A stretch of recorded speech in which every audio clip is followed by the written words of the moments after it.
Hi, this is Anna Imagination. All right, I feel good. I feel really fucking good right now. Like, yes, I got this. So we're going to talk about boundaries. Boundaries. So I had a conversation today in my group, and well, I wasn't having a conversation. I had an epiphany, and I went, "Oh my God! I just realized that when you trust someone, you're not actually trusting the person; you're trusting their logic."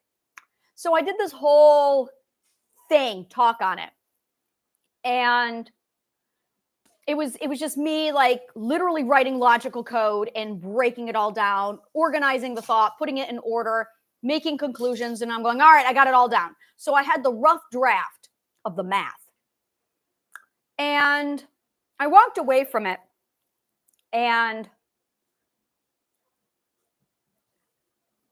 somebody replied. A lot of it was completely irrelevant and unrelated, which is a math skill. So it's called the common denominator. Where is this related or is it relevant? And in order for something to be a common denominator, it has to be both related and relevant.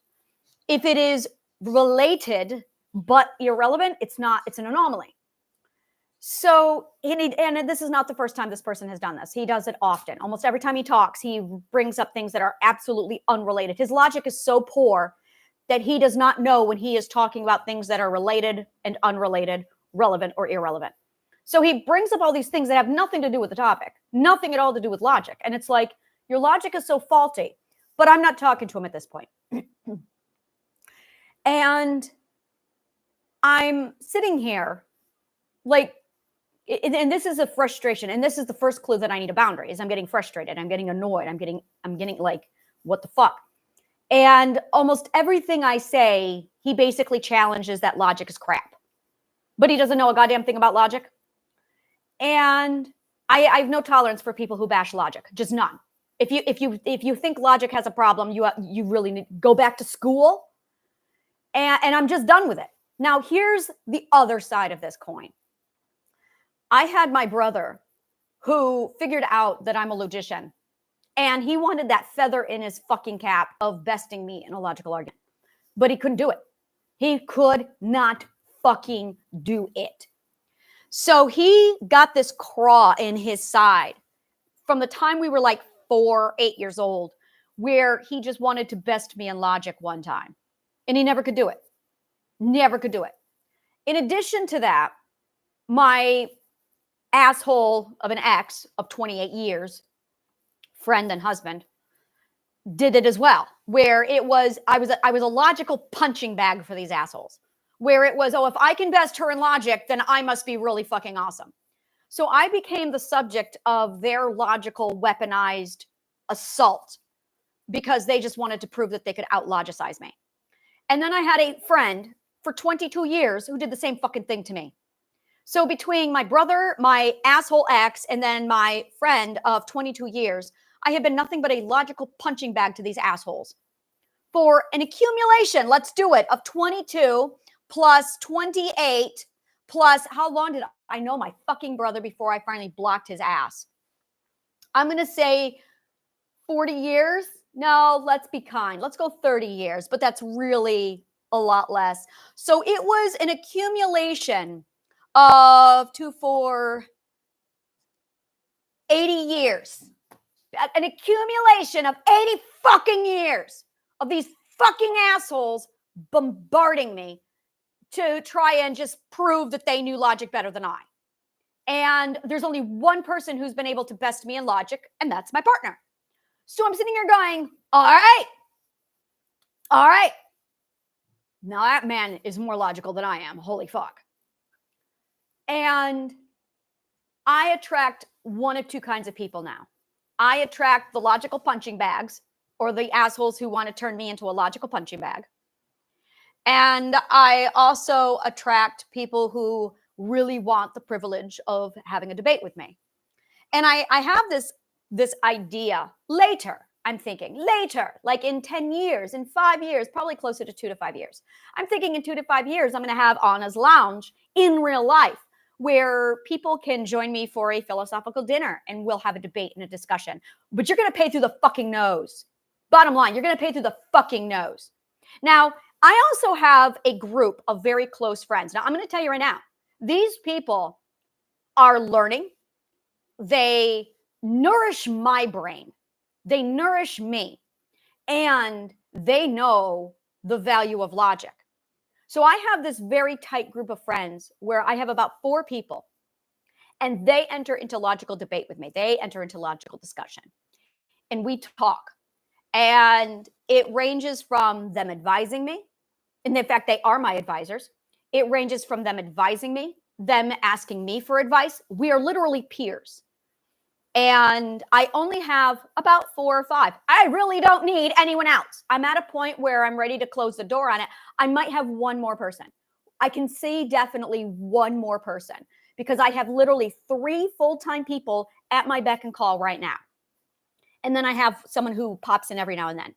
I have another person who pops in every now and then. So I have about these 5 people. But if I were to get one more person who's there constantly, I'm closing everyone else off. I'm like, I have more than substantial, deep philosophical debate and logical comprehension. Like, it's intense shit. We talk about deep shit. And we could probably, no, we will definitely, I can see us later doing like a podcast where we sit down and we actually get into it and people can see what we talk about. It would be a podcast without any allowed comments, but it's fucking deep shit. So I have my pod of people. I have my people pod. Now, outside of that, I don't get nourishment. I get people who drain me, and I get people who try and use me as a logical punching bag, but I don't get people who nourish me. And I'm like maxed out. I'm like, you know what? I have all the logical people I need. I really don't need anyone else. And now I've got this perimeter around me. And I've got people in that perimeter who are trying to use me as a logical punching bag. And I've already been subjected to an accumulation of 80 fucking years of that shit. So I know what it looks like. Beyond a shadow, I know what it looks like. And I have a choice of, do I sit down and break down all of the logical fallacy that this asshole has said? Or do I just ignore him? Because I'm not really here to talk. I'm not really here to enter into a debate. That's going to cost money. So now I'm sitting here looking at it going, I'm not going to get nourishment from this conversation. I have not learned anything from him because he has a lot to fucking learn. And he is so flawed in logic that he can't even have a proper conversation. And he's not even approaching that level or tier of being able to converse with me. So I'm looking at him going, you don't even know how to bring relevancy and relatability to the table. And he's proposing questions that are so absolutely far off in left field. I'm going, while he's bashing logic. No, we're done. We're done. So this is, now I realize, well, why am I getting so upset? I'm getting upset because I feel violated. And I'm going, why am I feeling violated? I am feeling violated because I put myself out there and in a place where I'm going to be exposed to him, which means I can't be putting myself out there. So now go back to the rules. So now I'm going, all right, so what should I have done? And then I thought about the paid classes that I have and the paid lounge that I'm going to have, which apparently I need now. And I'm going, oh, I see. And as people come in, I'm seeing it more and more where I'm going, okay, that needs to come in. So here's what's going on with it is I find a person's lack of appreciation for logic and comprehension fucking disturbing. Bottom line, it's disturbing. We have an entire world out there that lacks logic. And if you, by all means, please go back to it. Go back to it. Like, just go back to it. Leave me alone. And when I see people bashing logic in my space, I'm like, what the fuck are you doing? Why are you in my space? The 11th ethic is logic. And if you know so little about fucking logic that you don't even know ABC, why the fuck are you here?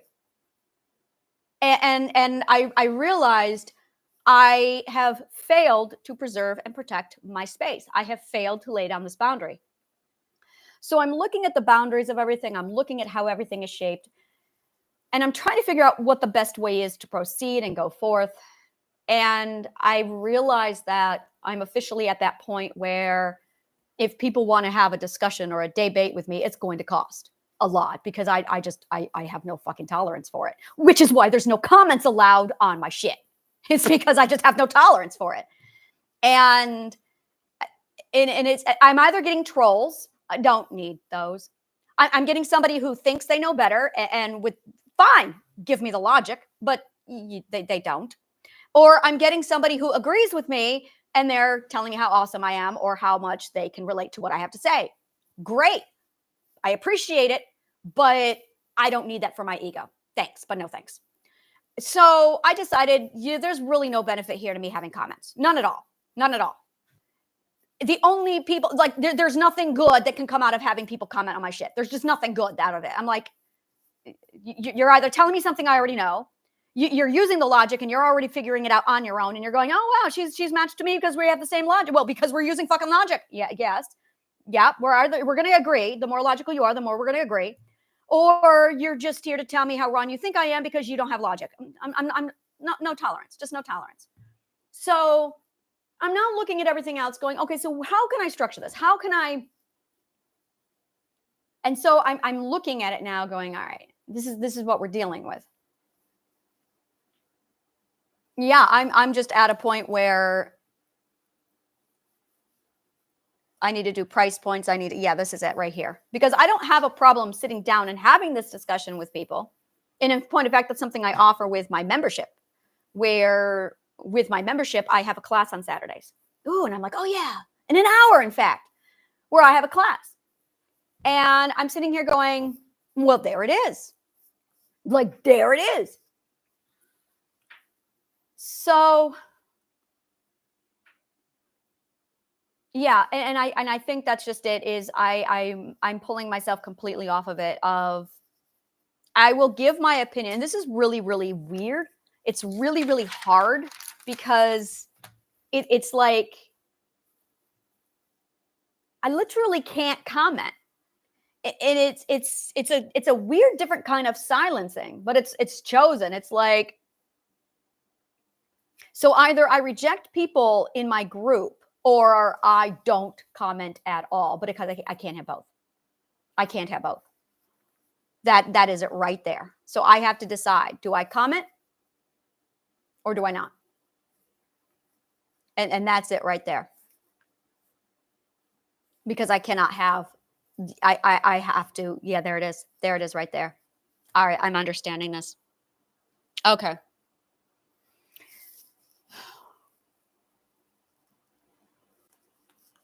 So where I'm allowed to use my mouth, according to my rules, is on my podcast and on my newsletter. And that's it. That is it. And also in my masterclass, my which I also call Anna's Lounge. There you go.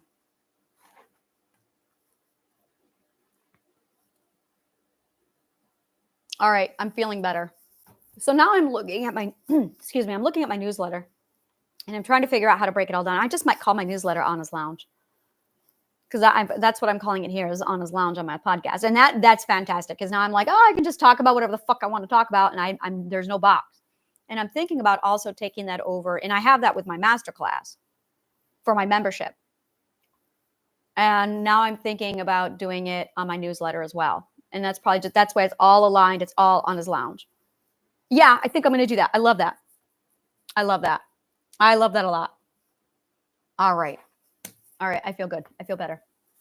All right. So I'm just going to pull myself out of my group, my that one place. And I'm just like, nope, we're done here. Because I cannot do that. I can post my stuff. I can post, but yeah, it's for them. It's not for me. All right. I feel good. It's for them. It's not for me. All right. I know exactly how to do this. I know exactly how to do this going forward. So I'm good. All right. So I'm going to have to make some more changes. I'm tweaking a little bit more to refine this. Yeah. Okay. Well, so that's how you make a boundary for yourself. It's when you realize you're getting pissed off and you're like, what did I do wrong? Where do I need a new boundary to keep me from getting pissed off? And it's for me, it's I have no I'm all thunned out with dialogue, debate, and conversation. And I've got so I'm going to do the whole like upper advantage. I'm going to do the whole hierarchy thing just for to illustrate this example. So I'm up here and I got these little dipshits down here going, "You need to learn," and I'm going, "Yeah, you don't qualify to teach me, you little peon." And they're sitting there going, "Oh, but you're so arrogant." No, you are the one who refuses to learn, and you are not the one who's even capable of having a logical discussion to learn. And you're the one holding on to your ignorance just so you can be right from down there. And that's why you haven't grown. So, and that's probably the one. No, that is like one of the most annoying thing about abusers is they're the first to accuse arrogance because they want to be the teacher. And that's like, you haven't earned it. You're an idiot.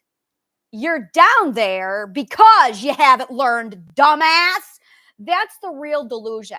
They paint a picture, a delusion, like they're abusing you from the upper hand when they're really abusing you from way below you. And once you realize this, once you forgive, which is the surrendering of one's ego to learn, then you realize, oh, they don't know more than me. They're idiots. Oh, they never had the upper advantage because I'm smarter than them. I just let them think they were smarter than me. See, the true power is knowledge. That's the only power, is knowledge. And the only way you can get knowledge is by learning. And the only way you can learn is by humbling yourself to grow, which is what logic is. And the people who don't grow are the ones all the way down at the bottom with the least amount of power. That's why they're cowards.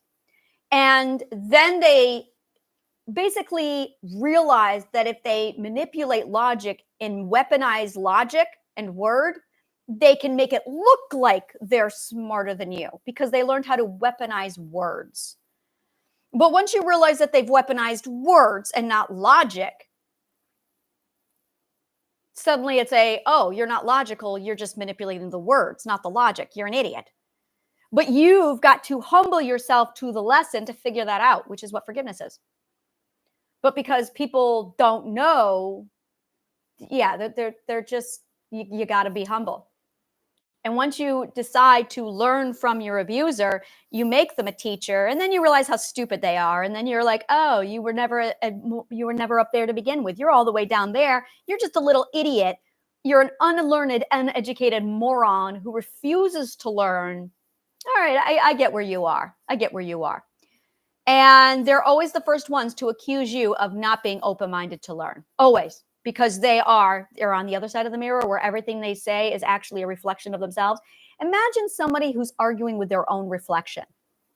That's an abuser. They're arguing with their own reflection. That is an abuser. An abuser is somebody who argues with their own reflection. And if you're smart, you can see it. And you can know it has nothing to do with you because they're arguing with their own reflection. And now you're standing on the outside of it going, well, you're an idiot. But instead, the victim loves to put themselves, and they do, the victim victimizes themselves. They put themselves in the abusive situation where they go, oh, their abuse was all about me. No, it wasn't. No, it wasn't. It was about them. They're having an argument with themselves. It was just projected onto you, which is mirror talk. It's optic physics. And a victim will put themselves in the line of fire and then go, oh, it's all about me. No, it's not, dipshit. Get the fuck out of the way. And if you have logic, you can do that. You can go, oh, it's not about me at all. Wow, they've got fucking issues. And then you go and you heal, which is just finding the truth. But yeah, a lot of people don't want to hear the shit. I really don't give a shit anymore. I really don't give a shit. The only people who don't want to hear this anymore are the abusers, who are victims, who are empaths. So I'm at that point where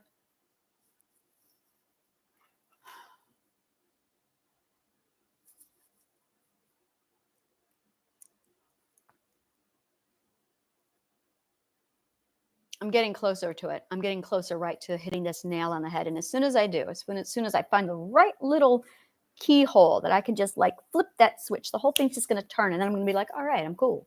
And then I'm going to be like, chill. And I just can't wait till I find this one switch.